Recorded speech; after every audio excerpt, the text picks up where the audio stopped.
Yung ganito lang sanang panahon ang maganda. Ayan. Hindi masyado mainit, hindi rin masyadong malamig. Ayan, no. May hangin-hangin kasi. Kaya hindi mainit. Ayan. Okay, magandang buhay sa lahat. Magandang tanghali po. Ayan. Nagmamadali si ate. Ito na naman siyang practice ngayon guys ng volleyball. Si ate Irene. Hanggang bukas. Holiday pa rin kasi bukas dito. Kaya may practice pa rin sila. Ayan. Pero bukas, gabi ang practice nila. Tata. Babayan na, ingat. Gambatin na.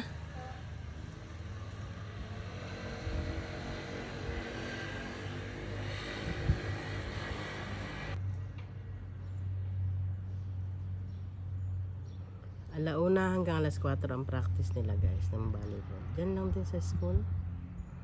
Bukas din dyan din sila sa school magpa-practice.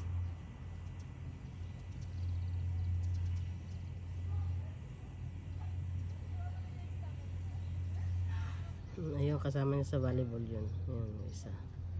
Babayan na, ingat. Gambate.